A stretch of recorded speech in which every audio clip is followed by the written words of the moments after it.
Hello and welcome to another thrilling edition of the iRunOnBeer Friday 5. It is Friday, May 3rd, and we are officially 2 days away from the Broad Street 10 miler down in Philadelphia. I'm really excited to be going down to Philly again for my second year in a row running the Broad Street 10 miler, and this will be an especially fun race because my sister's going to be there, my wife will be there running her first Broad Street run, but even more exciting, my mom is back to running the Broad Street run after finishing up her treatment for breast cancer. So I'm not sure if you followed along with my story last year. I had not intended to run the Broad Street 10 miler, was not registered for the race. My mom actually runs that race every year as part of Team Determination with the American Cancer Society. But unfortunately, early last year, she was diagnosed with breast cancer for the second time, and her treatment prevented her from participating in the race. So she asked if I would be willing to fill in her spot for the team. Obviously, I said yes. I was so excited to be running the race, but running for such an incredible cause and raising money for such an incredible cause.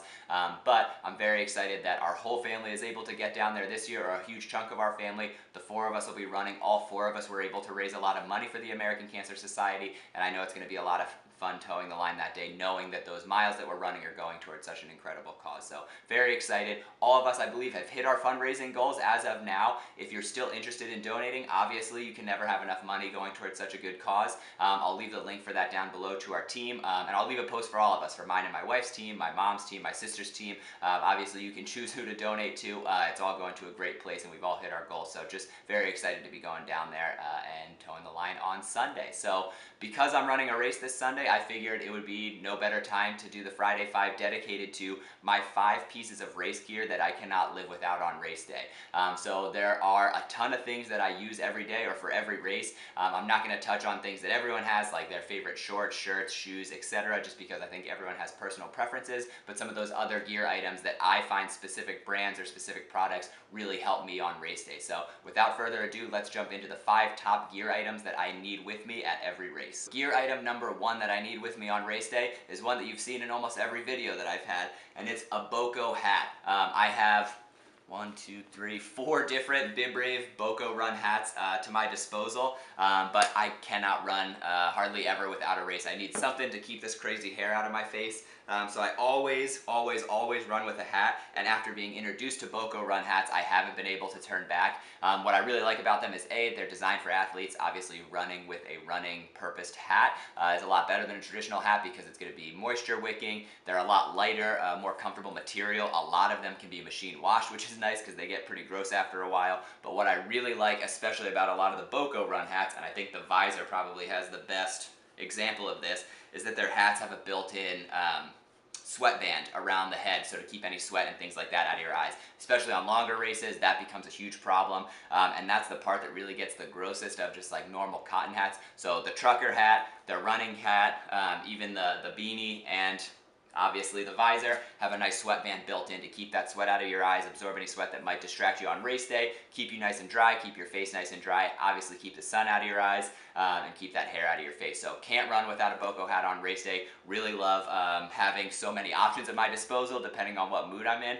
but always have the Boko hat on race day. I know I said I wouldn't jump into too many apparel items because everyone has their personal preferences, but for number 2 piece of gear that I can't live without on race day, I have to go with my Skins A400 compression tights. I got these probably about 2 years ago. They're definitely starting to show some wear now. I have not run a race without these tights since getting them. That's through the summer, through the winter. I've been incredibly impressed with their comfort and also their performance. And what I really like about them, like I said, running with them year round, is that when it's cold, they're good at keeping your body temperature in, keeping your body heat in so that you can stay warm on those cold runs. But also during the summer, the first race I actually ran these in was Rock and Roll Montreal, where they had pushed back the start time and canceled the marathon because of a heat wave that was going through Montreal. It was incredibly uncomfortable in the heat, just walking around, but running, I did wear the Skins tights, had no issue with feeling overheated or too hot other than just the normal, oh my god, it's so hot outside, but was able to run and actually set a PR or come close to setting a PR during that race. Without having that much training. So these really kept my legs together. The biggest thing that I noticed wearing these is that I don't feel as much fatigue as I normally do towards the end of a half marathon or a marathon. They just keep the blood flow going and keep my muscles feeling good. A little bit longer, especially during the marathon, obviously that fatigue starts to set in, but it definitely delays that and just keeps my legs feeling stronger towards the end of the race. So really appreciate these, and like I said, have not run a race in the last 2 years without them. Sticking with compression gear, I've become a huge fan of compression wear over the last couple years. And in November, I actually got my first pair of compression socks, and so those make gear item number 3 that I can't live without on race day. These are CEP. Right side up, CEP merino socks, compression socks. They're about knee high, which I like, so they cover the whole calf area. And like I said, similar to the skins, the compression wear just helps keep my legs feeling fresh longer in a race, where I might start to feel some fatigue. They keep the blood flow, keep the recovery process going while you're running, and just help keep everything held in tight together, keep the blood oxygenated, flowing through the muscles to just keep that lactic acid out, and just help delay the stiffness or soreness that you might feel later in a race that you're used to. Just kind of helps delay that. I have some other products from CEP that I really like as well that also aid with recovery, but the CEP merino socks are what I go with on race day during the race to keep everything feeling fresh. And what I really like is when I actually got these at the running event conference in Austin, Texas this year, we got to meet with one of the brand reps from CEP, and he taught me a cool trick. I don't know if you've ever tried to put on the knee-high compression socks, but they are very tight and it can be pretty difficult to get them on and take a long time. So what he showed us is a trick that you can use to kind of speed up the process, which he called the sock puppet. But you put them on your hand first and you stick your hand all the way up into the heel. You pinch it like a mouth, that's why it's called the sock puppet, and then you basically turn it inside out, leaving this little hole for your foot to go in. The nice thing about that is you put it over your foot, you slide the heel down over your heel and get your toes nice and snug up towards the front. Once that's done, all you have to do is roll the rest of the sock up your leg. It makes it a lot easier to put on, a lot quicker, a lot speedier, and saves that struggle that you might experience trying to get dressed early in the morning, especially for those earlier race start times. So another compression item that I can't live without, again, just helps keep my legs feeling stronger and helps delay that fatigue that you might feel in a longer endurance race. So let's jump over to the tech side of things for the last few items on my list of must-have gear items on race day. And number 4, I've got to go with my Garmin watch. I have the Forerunner 935. I got this as a test item a few years ago, and since then have not run a single race or run without it. I know people say you should separate yourself from technology every once in a while, and I probably have once or twice, most likely because the battery on the watch was dead because I'd forgotten to charge it. But other than that, I run every run with it. I love tracking all the metrics. It's got the optical heart rate monitor on the back so you can track heart rate through wrist. I also got an external heart rate monitor that connects to it, which is nice so I can get more accurate readings, especially during a run. I learned since I've started doing interval runs with my new coach that the optical heart rate sensor is definitely not super accurate when you're really pushing yourself, or if the weather is particularly cold. I know that can mess with it as well, but just got a cheap little heart rate strap that syncs right to the watch so I can see that data on a run. I don't track too many metrics during runs, usually just pace and things like that, but it's easy to scroll through the data fields. I love that you can customize what you can see while you're on a run, especially during a race. This is nice if there are specific metrics I want to pay attention to. For my marathon, my pacing strategy was built a lot on where my heart rate was at, so it was nice to just be able to have the heart rate reading on my main screen so I knew what level I was pushing myself to at different points in the race, and also look at the pace and just compare the two to make sure that I was hitting the marks, hitting the goals that I had set for myself. So love the Garmin watch, love how customizable it is. I think their prominence in running kind of speaks for itself. They're fantastic products. Like I said, the only time I've really run without it is when the battery dies because I forget to charge it. I forget to charge it pretty frequently because the battery lasts so long that it's not something that I do regularly. I only do it when it needs a charge, and that's so infrequent that I just often forget and will get the notification, oh, you're down to 5% midway through a run. So that has happened, but obviously once it is fully charged, for me, running 5 or 6 days a week, it usually lasts at least a week, if not a little bit longer, depending on the lengths of the run. So love the Garmin, always run with it. I'm loving some of the new products that they have coming out. I'm especially interested in the ones that have music storage capabilities, so thinking about upgrading at some point in time. But for now, this has everything I need. There's also an app that I recently heard about where you can put in what your pacing goals are for a race, and it will actually update you in real time and color the screen in a certain way to let you know if you're on pace, below pace, ahead of pace at different points in the race. The other thing that I heard that's really cool about that app is that a lot of times when you're running, you're zigzagging between people. A lot of times your watch might count the first mile a little bit before you actually get to the mile marker on the race. Through this app, one of the cool things is that you can actually, as you cross a mile marker, lap the watch, and it will actually update your pacing and everything like that to give you more accurate information and update as you go along, as well as letting you know like what pace you need to hold throughout the rest of the race to hit your goals. So just something that I really appreciate. There are tons of apps that you can add to your watch to customize it. Another fan showed me one that will actually track as you're running how many many beers you've earned, so obviously that's something I'm super interested in.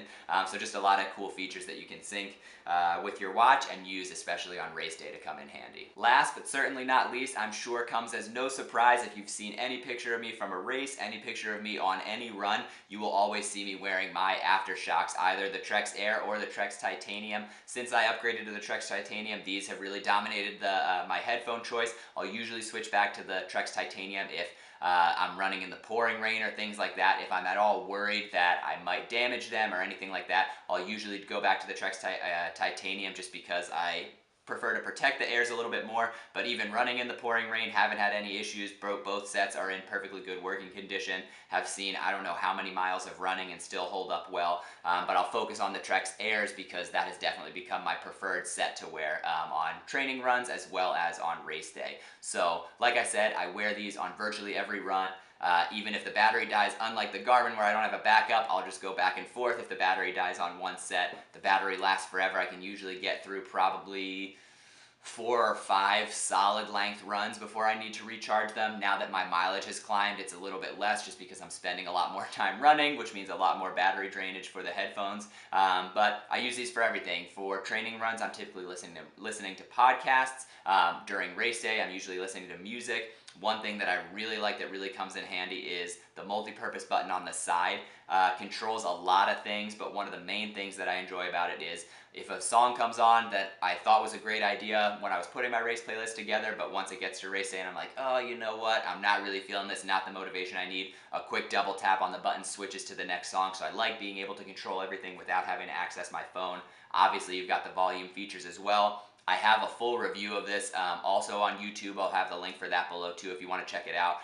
But like I said, I'm sure this comes as no surprise as my number 5, my final and definitely most preferred piece of gear item that I need with me on race day are the Trex Airs. They're just incredible headphones. I've had a few people reach out about like, how can they really be that good? Can you really hear that well? That was my biggest concern, I will say, when I first purchased them. I was worried about the audio quality. As well as the fit, just if they were going to bounce around since they don't go in your ear, how secure are they? But what I really appreciated was after reaching out to their customer service, they told me about their great return policy. They understand that this is a pretty unique technology. Not a lot of companies have headphones like this. AfterShokz really is the one and only, and so that can be a little nerve-wracking. You've never tested it, you're not sure you want to go all in, so you can purchase a pair, try them out, see how they work. If you like them, great, I'm sure you will, you're going to keep them, but if not, they do have that 30-day return policy, so if they're not for you, you can send them back. But like I said, since switching to AfterShokz, I haven't run without them at all unless the battery's dead or the weather's been particularly horrible.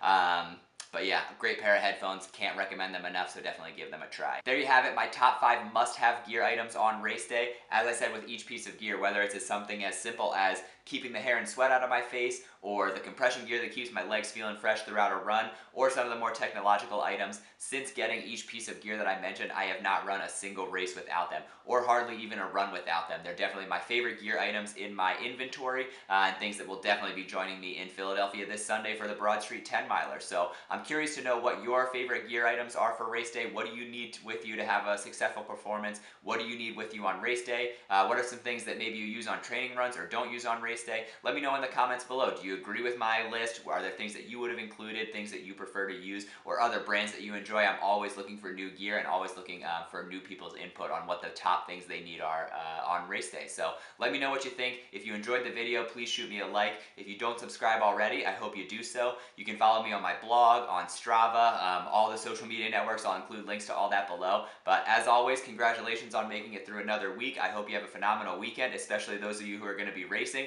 Take those necessary gear items with you, and we'll see you next week. Cheers!